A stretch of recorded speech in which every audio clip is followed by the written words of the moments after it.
안녕하세요. 미국 주시러 온 대학이 미주은입니다. 제가 한국 뉴스를 매일매일 체크하지는 못하거든요. 그래서 잘 몰랐었는데 이번에 태풍 때문에 굉장히 큰 피해를 입으신 분들이 많이 계신 것 같습니다. 그렇지 않아도 바이러스 때문에 힘든 상황에서 많은 분들께서 고생을 하고 계신 것 같은데 아무쪼록 빨리 회복이 됐으면 좋겠습니다. 남아있는 2021년에는 좋은 일만 좀 가득하면 좋겠다는 희망을 가져보고요. 그 와중에서도요, 미국 주식시장은 계속해서 상승장을 이어나가고 있습니다.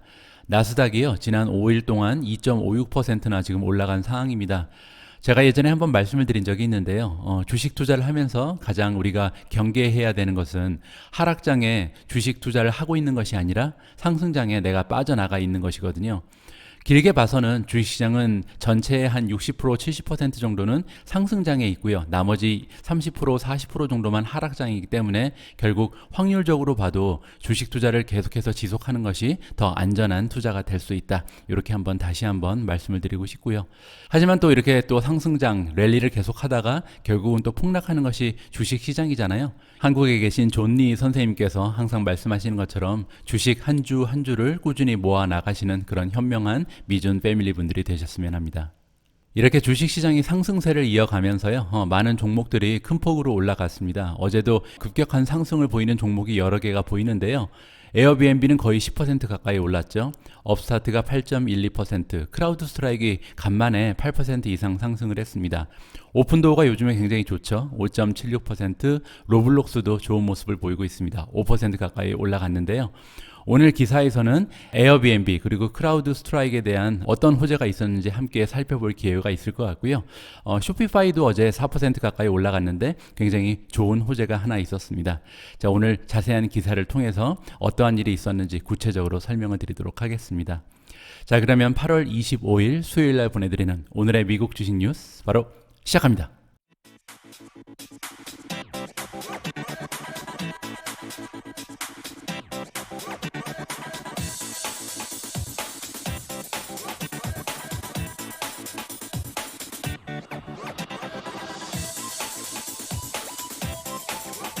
자, 오늘 제가 첫 번째로 준비한 내용을 여러분들께 소개해 드립니다.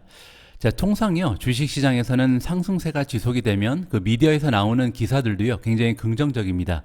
그리고 이제 주식시장이 폭락하기 시작하면 다시 굉장히 어두운 느낌의 뉴스들이 꽉 채워지게 되는 거죠. 자, 그런 의미에서 이번 기사는요, 제가 한번 읽어보고 그냥 넘기려고 그랬었는데 그 기사 내용을 보니까 굉장히 좀 과거의 기록들을 바탕으로 해서 분석을 한 내용입니다. 그래서 한 번쯤은 읽어볼 가치가 있다고 생각이 돼서 여러분들과 함께 읽어보도록 하겠습니다. 자, 기사의 제목을 보시면요, S&P 500이 앞으로 12월까지 몇 달 남지 않았잖아요. 4개월 동안 한 7% 이상 상승할 여력이 있다라는 전망을 던져주고 있는데요. 이런 전망을 던져주는 것은 웰스파고에서 일하고 있는 가장 유능한 탑 애널리스트가 이러한 전망을 내놨다고 합니다. 자, 어떤 근거를 가지고 이렇게 장밋빛 미래를 꿈꾸는지 한번 읽어보도록 하겠습니다. 자, 이번에 긍정적인 전망치를 내놓은 전문가의 이름은 크리스토퍼 합이고요. 자, 이분에 따르면 S&P 500의 타겟을 4,825까지 이번에 상향 조정을 했습니다. 그렇게 되면 지금 현재 지수에서도 7% 이상 추가 상승할 여력이 남아 있다. 이렇게 우리가 해석을 해볼 수가 있는데요. 그 근거는 굉장히 간단합니다. 지난 31년간의 그 주식시장의 통계를 살펴봤더니요, 그 중에서 31년 중에서요, 1월부터 8월까지 8개월 동안 10% 이상 올라간 해는 단 9년이 있었다고 합니다. 근데 이 9번의 9년을 살펴보니까 평균 12월까지, 그러니까 4개월 동안 어느 정도 올랐냐면 평균 8.4%가 추가적으로 올라가더라. 이러한 결론에 이르렀다고 합니다. 자, 그리고요, 이렇게 10% 이상 1월부터 8월까지 오른 경우에는 나머지 기간 동안 주가가 하락한 적은 단 한 번도 없었다고 합니다. 따라서 통계적인 결론을 도출해 보면 앞으로 2021년에도 12월까지 주가가 하락할 가능성은 지로다. 이렇게 생각해 볼 수가 있죠. 물론 이제 통계적인 그 표본의 숫자가 굉장히 적죠. 왜냐하면 단 9번의 경우를 가지고 지금 통계치를 낸 거니까요. 하지만 우리가 한번 기대를 해볼 만하다라고 생각을 해볼 수가 있는 거죠. 자, 그렇지만 이 합이라는 전문가는요, 내년까지는 좋게 보지 않는다라고 나와 있습니다. should shrink, 그러니까 이제 그 P 레이시오가 줄어들 것이다라고 얘기를 하는 건데요. 그 근거는요, 2022년에 한 하반기 정도가 되면 모너터리 폴리시, 우리가 통화 정책이라고 부르는 것이죠. 그러니까 연준이 지금 돈을 많이 풀고 있는데 이러한 정책이 바뀔 것이다. 또 하나 우리가 생각해 볼 수 있는 것은 금리가 올라갈 수도 있다라고 예상을 해볼 수가 있겠죠.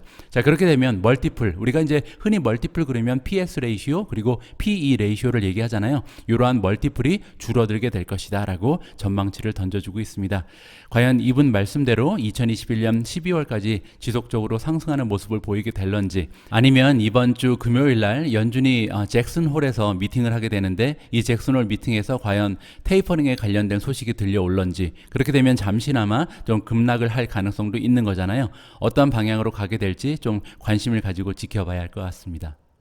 자, 지금부터는요, 각 개별 종목에 관련된 뉴스를 찬찬히 살펴볼 텐데요. 가장 먼저 살펴볼 종목은 에어비앤비입니다. 아까 말씀드린 것처럼 에어비앤비의 주가가 무려 10% 가까이 꽁충 뛰어 올랐는데요.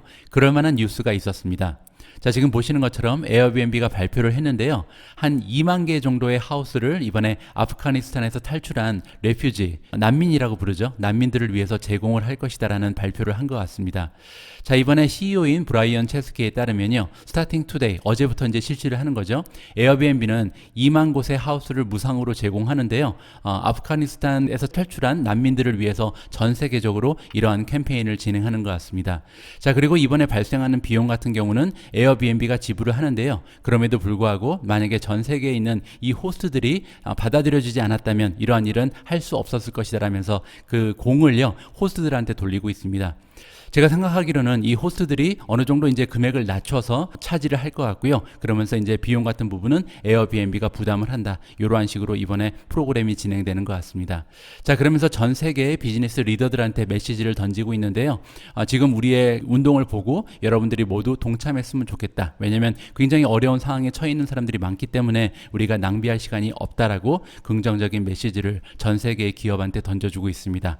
자, 지금 통계를 보니까요. 미국 쪽에만 한 4만 8천 명이 넘는 난민들이 피난을 해 있는 상황인 것 같고요. 월요일 하루에만 1만 명이 넘는 난민들이 미국으로 들어왔다라고 지금 설명을 해주고 있습니다. 자, 아무쪼록 이번에 에어비앤비에 굉장히 좀 긍정적인 운동을 많은 기업들이 동참을 하면서 어려움에 겪고 있는 난민들이 조금이나마 좀 위로를 받을 수 있는 그런 계기가 됐으면 합니다. 자, 두 번째로 준비된 뉴스는요, 크라우드 스트라이크가 굉장히 오래간만에 등장을 하는데 엄청나게 커다란 호재가 발생을 했습니다. 자, 크라우드 스트라이크가 이번에 나스닥 100에 포함이 된다라는 기사의 제목이 나와 있잖아요. 나스닥 100이 뭔지 좀 설명을 드리면요. 나스닥이라는 주식시장에는 3,000개가 넘는 그 종목들이 상장이 되어 있습니다. 자, 그리고 우리가 보통 나스닥 그러면 기술주라고 생각을 하는데요. 사실 나스닥이 50년 전에 처음에 만들어졌을 때는 디지털을 통해서 주식시장을 만든다는 느낌을 가지고 만든 것 같습니다. 그래서 이제 기술주 말고도요, 상당히 많은 금융주가 포함이 되어 있거든요. 자, 그런데 이 나스닥에 포함되어 있는 여러 가지 3,000개가 넘는 기업들 중에서 가장 시가총액이 높은 100개의 종목을 우리가 나스닥 100이라고 부릅니다. 자, 그런데요, 나스닥 100에는 금융주가 포함이 되지 않고요, 순수한 기술주로만 구성이 되어 있다. 이렇게 우리가 생각을 해볼 수가 있습니다. 자, 그런데 나스닥 100이 굉장히 좀 유명한 이유가 하나 있죠. 여러분들 잘 아시는 ETF인 QQQ가 이 나스닥 100을 가지고 이루어져 있거든요. 따라서 이번에 크라우드 스트라이크가 나스닥 100에 포함이 된다는 것은 어떤 의미가 있냐면 QQQ에 포함이 된다는 거죠. 그뿐만이 아니죠. 나스닥 100에 포함된다는 것은요, 이 나스닥 100을 추종하는 여러 가지 펀드들이 있습니다. 그러면 이 펀드 매니저들이 크라우드 스트라이크를 매수하는 기회가 되는 거거든요. 따라서 굉장히 크라우드 스트라이크의 유동성이 많이 확장될 가능성이 높다라고 우리가 기대를 해볼 수가 있습니다. 자, 그러면서요, 이번에 기사에 따르면 나스닥 100 인덱스 외에도요, 나스닥 100 이퀄 웨이티드 인덱스라는 게 또 있습니다. 나스닥의 그 100 인덱스는 원래 QQQ 같은 경우에는요, 그 시가총액에 따라서 비율이 조절이 되거든요. 뭐 예를 들어서 애플이 가장 많은 구성을 비율을 보이겠죠. 그리고 나서 마이크로소프트, 이런 식으로 비중이 줄어들게 되는데, 나스닥 100 이퀄 웨이티드 인덱스라는 것은 여기에 들어가 있는 100개의 주식의 똑같은 그 비중을 가지고 구성된 지수라고 보시면 될 것 같습니다. 자, 그뿐만이 아니라 나스닥 100 테크놀로지 인덱스에도 이번에 포함이 됐고요. 따라서 3개나 되는 지수에 동시에 포함이 됐기 때문에 상당히 많은 ETF 그리고 펀드 매니저들이 매수를 함으로써 크라우드 스트라이크의 그 주가를 상승시킬 수 있는 그러한 계기가 될 수 있다라고 우리가 해석을 할 수 있을 것 같습니다. 자, 이번에 크라우드 스트라이크가 나스닥 100에 포함이 되면서 한 개의 주식이 빠져나가겠죠. 자, 그 주식의 이름은 맥심이라는 기업입니다. 어제 제가 그 오미주를 통해서 말씀드린 것처럼 맥심이 이번에 아날로그 디바이스의 인수가 되는 것이 확정이 됐잖아요. 왜냐하면 중국 쪽에서 승인을 해줬죠. 자, 그러면서 맥심이 빠져나가고요. 대신 크라우드 스트라이크 이번에 포함이 된다라고 이해하시면 좋을 것 같습니다. 자, 이렇게 엄청난 호재가 들려오면서 크라우드 스트라이크의 주가는요, 무려 8% 이상 상승하는 모습을 보이고 있습니다. 자, 한동안 크라우드 스트라이크의 주가가 횡보하거나 아니면 약간 추락하는 모습을 보였었잖아요. 그런데 이번 뉴스를 통해서 다시 한번 힘을 받는 계기가 될 수 있을 거라고 생각을 합니다. 자, 다음으로 준비된 기사는요, 쇼피파이 관련된 뉴스입니다. 이번 기사도 읽어보시면 알겠지만 굉장히 커다란 호재가 발생했구나라고 여러분들이 느끼실 수 있을 겁니다. 자, 그러면서 쇼피파이의 주가가 4% 가까이 어제 올라갔는데요. 어떠한 희소식이 있었는지 직접 확인을 해보시도록 하겠습니다. 자, 틱톡하고 이번에 쇼피파이가 파트너십을 결성을 한다라고 나와 있잖아요. 어떠한 내용이냐면 그들의 사용자들, 그러니까 틱톡을 사용하는 사용자들이요, 직접 쇼핑을 할 수 있는 길이 열렸다고 합니다. 그 쇼핑은요, 이커머스 플랫폼이니까 쇼피파이 플랫폼에 가서 바로 구매를 할 수 있는 길이 열렸다는 거죠.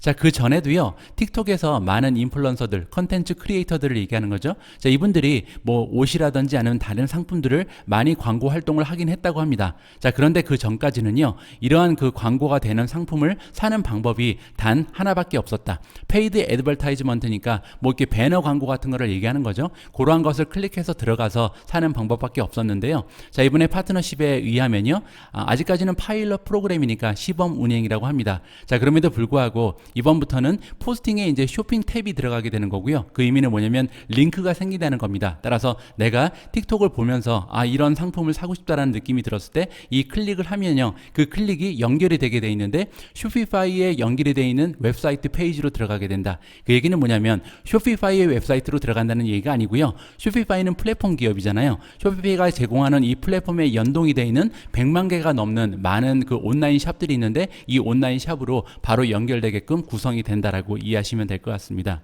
자, 틱톡의 영향력은 대단한 것 같습니다. 수많은 사용자들 중에 3분의 2 정도가요, 충동 구매를 한 적이 있다. 그러니까 내가 사고 싶었던 물건이 아닌데 이 포스팅을 보면서 충동 구매를 한 적이 있다라고 이번에 그 서베이를 통해서 전해지고 있고요. 자, 틱톡이 이번에 이렇게 이커머스에 진출을 하게 된다는 것은 페이스북 그리고 인스타그램에는 어느 정도 챌린지, 위협이 될 가능성이 있다는 거죠. 왜냐하면요, 이렇게 소셜 메디어랑 그 다음에 이커머스를 연결하는 것을 우리가 소셜 커머스라고 부르는데요. 소셜 커머스는 사실 페이스북, 인스타그램이 거의 90% 가까운 마켓 점유율을 지금 가지고 있습니다. 따라서 이 틱톡이라는 거대한 소셜 미디어가 이번에 소셜 커머스로 진출한다는 것은 어떻게 보면 페이스북, 인스타그램한테는 좀 좋지 않은 그런 부정적인 요소가 될 수도 있겠죠. 하지만 쇼피파이에 투자하시는 분들께는 걱정할 필요가 없죠. 왜냐하면 지금 페이스북, 인스타그램에도 쇼피파이가 연동이 되어 있고요. 이번에 새롭게 진출하는 틱톡 역시도 쇼피파이의 플랫폼에 연동이 되어 있기 때문에 쇼피파이의 앞날은 굉장히 또 밝아질 수 있다라는 긍정적인 면을 우리가 발견해 볼 수가 있겠습니다. 자, 다음으로 준비된 기사는요, 아주 오래간만에 웨이모 관련된 소식이 들려와서 기쁜 마음으로 여러분들과 함께 읽어볼까 합니다. 자, 구글의 웨이모가 이번에 셀프 드라이빙 택시 서비스를요, 샌프란시스코에서 제공을 한다라는 기사의 제목이 나와 있습니다. 자, 어떤 내용인지 한번 보시죠.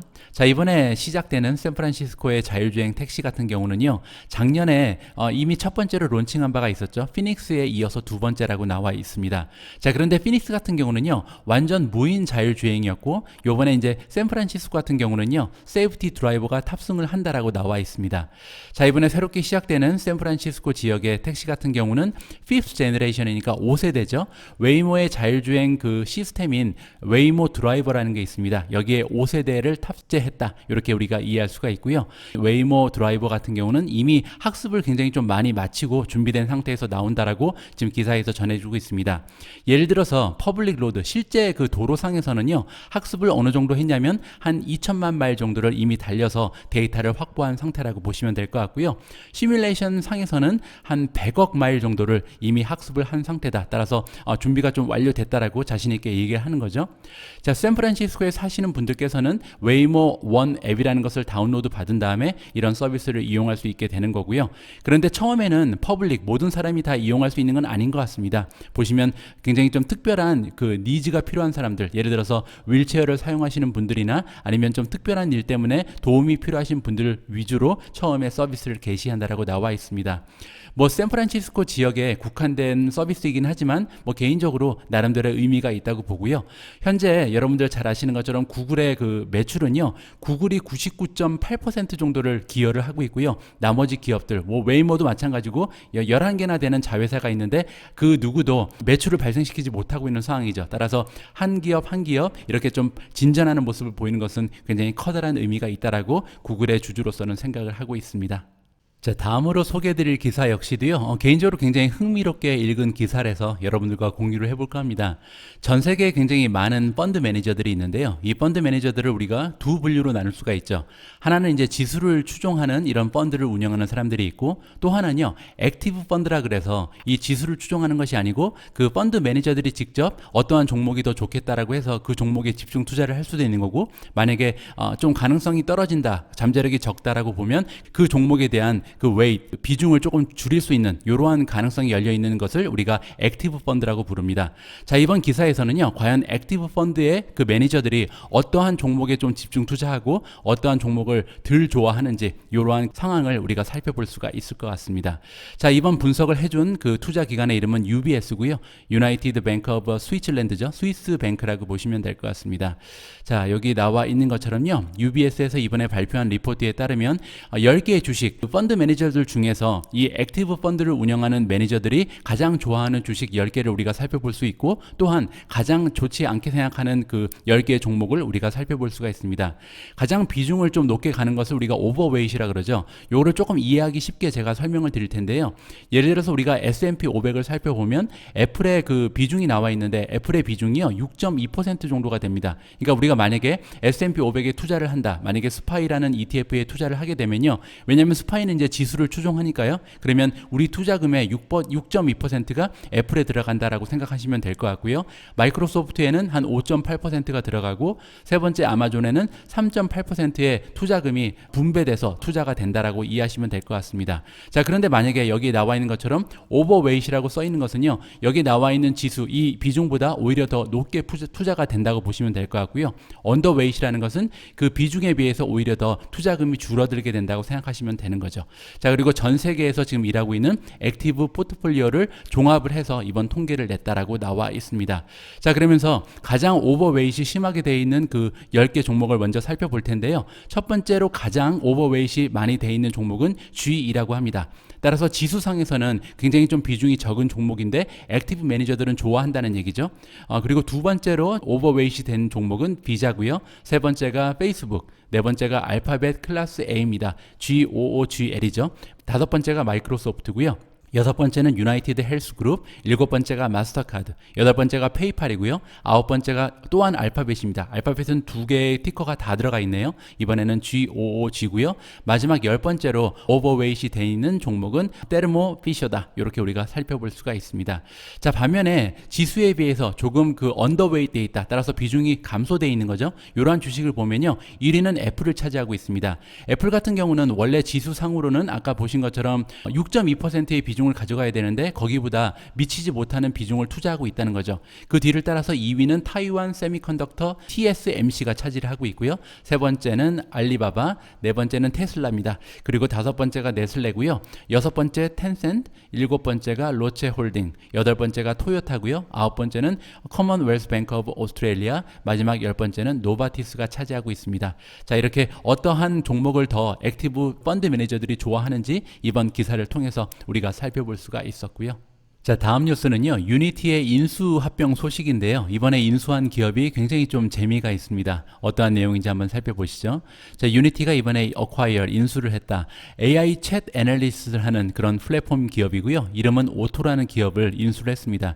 자, 과연 인공지능을 이용해서 뭐 챗을 분석한다, 이러한 내용으로 나와 있는데 어떠한 기능을 하는 기업인지 한번 살펴보시죠. 자, 우리 모두는 알고 있다. 온라인 게임이 약간은 이제 유해 요소가 있다는 것을 우리가 알고 있죠. 왜냐하면 사람들끼리 굉장히 트래시 토킹, 좀 써서는 안 되는 그런 욕 같은 것도 가끔 하고요. 안 좋은 대화 내용이 있을 수가 있습니다. 자, 그런데 그럼에도 불구하고 그 중에 일부는 우리가 이제 게임이 원래 그렇지 하면서 넘어갈 수가 있는데요. 간혹가다 크로스 더 라인 한다. 너무 지나친 경우가 있게 되죠. 그렇게 되면 이 오토라는 기업, 여기서 만들고 있는 플랫폼이 커민한다. 드디어 이제 간섭을 한다는 겁니다. 자, 어떠한 식으로 간섭을 하는지 한번 봐야겠죠. 자, 리얼타임 아쿠스틱 인텔리전스 플랫폼이다. 그래서 실시간으로 감시를 한다는 거죠. 그래서 어떠한 대화 내용이 있는지를 감시를 하는 그러한 플랫폼이라고 보시면 될 것 같고요. 오토는 분석을 할 수 있다고 합니다. 어떠한 것을 분석하냐면요. 게임 도중에 이제 보이스, 그러니까 사람이 말로서 주고받는 대화, 그리고 텍스트를 통해서 우리가 문자를 가지고 이제 대화를 주고받을 거 아니에요. 그러면 그 대화 내용과 문자 내용을 분석을 하는 겁니다. 그래서 어떠한 그 지금 이모션, 감정적인 대화들이 오고 가고 있는지를 감시를 한다는 거죠. 자, 그러면서 만약에 좀 지나치다 싶으면 사람이 이제 간섭을 할 수 있도록, 그 모더레이터는 것은 중재자라 얘기하는 거거든요. 따라서 중재자가 개입을 해야 되는지 해야 되지 않는지를 판단해주는 그런 기능을 담당하고 있다라고 보시면 될 것 같습니다. 자, 오토는요, 머신러닝을 이용을 해서 인공지능을 계속해서 발전시킨다고 나와 있고요. 뉴럴 네트워크, 신경망도 이용을 한다고 합니다. 자, 그런데 여기서 굉장히 재밌는 부분이 뭐냐면 단순히 그냥 그 텍스트상에서 아니면 대화상에서 어떠한 단어를 사용하는 데 집중하는 것이 아니고요. 톤을 본다고 합니다. 따라서 이 사람의 톤이 어떠한 변화를 가지고 있는지, 인토네이션, 그 억양은 어떤지, 그리고 앰플리튜드라는 것은 이제 얼마만큼 진폭이 있는가, 그러면 뭐 소리를 지른다거나 이러면 이제 감지가 된다는 거잖아요. 그리고 사람의 그 이모션, 정서적인 그 느낌이 어떠한 지금 변화를 일으키고 있는지 굉장히 세세한 것까지 감시를 한다. 이렇게 우리가 살펴볼 수가 있을 것 같습니다. 자, 이번에 이러한 기능을 가지고 있는 기업을 인수한 이유가 나와 있는데요. 유니티의 자체적인 서베이, 설문조사에 따르면 한 10명 중에서 7명의 그 사람들이 어떻게 대답을 했냐면 굉장히 좀 그 불편한 그런 대화를 게임 도중에 느꼈다. 그런 경험을 했다라고 얘기를 하는 거죠. 따라서 이러한 기능이 추가되는 것이 굉장히 좀 장기적으로 봤을 때 게임 산업의 미래를 위해서 필요하다라고 생각을 한 것 같습니다. 자, 어쨌든 이러한 시도는 굉장히 참신하고요. 또 유니티라는 기업의 장래성을 봐서도 굉장히 적절한 기업 인수 합병이라고 저는 개인적으로 평가를 해주고 싶습니다. 자, 이번에는요, 반도체로 넘어갑니다. 반도체 관련해서 엔비디아, AMD 관련된 소식이 하나 전해졌는데요. 간단한 기사이기 때문에 잠시 살펴보고 넘어갈까 합니다. 자, 엔비디아 그리고 AMD가요, 이번에 보도되기를 close to the deal이니까 딜 하나를 지금 마무리하기에 바로 직면해 있다라고 생각하시면 됩니다. 어떠한 딜이냐면요, 이번에 미국 정부의 디파트먼트 에너지 부서죠. 이 에너지 부서가 가지고 있는 슈퍼컴퓨터, 이번에 론칭을 새로 할 것 같은데요. 여기에 들어가는 칩을 제공할 수 있는 딜이 이번에 마무리가 될 것 같다라고 나와 있습니다.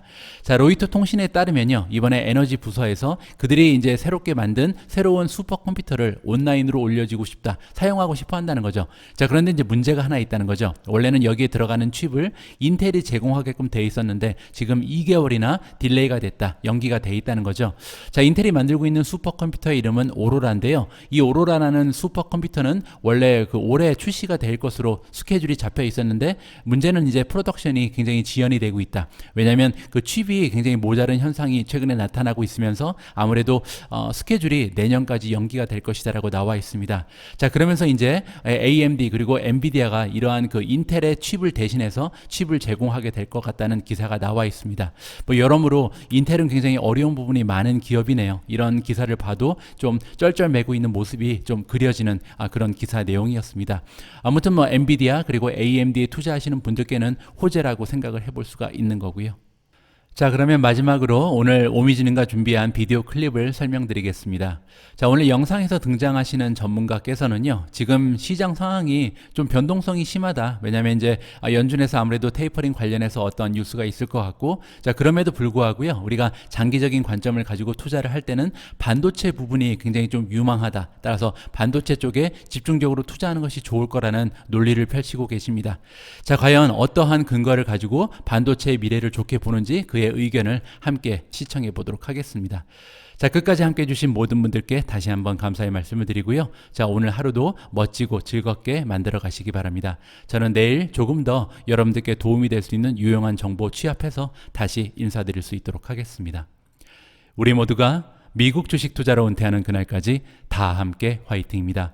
행복한 하루 되세요. 감사합니다.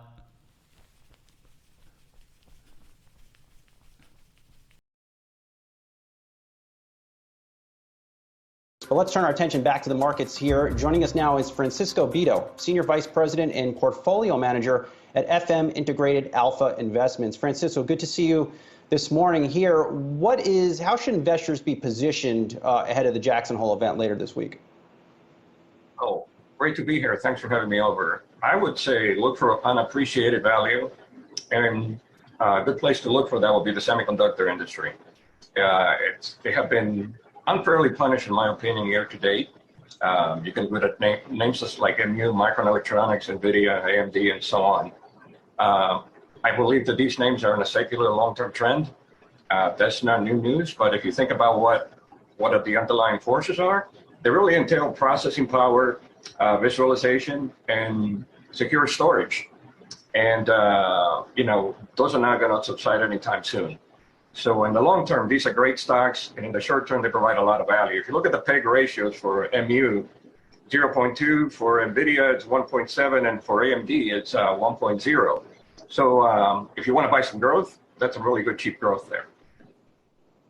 And Francisco, I just wanted to mention some economic data that we got in the past 15 minutes or so. We got PMI's Purchasing Managers Index from IHS Markit, preliminary August reading at 55.4, which is a decrease, which speaks to some of the supply shortages that you were just mentioning. U.S. July existing home sales up 2% to an annual pace of 5.99 million.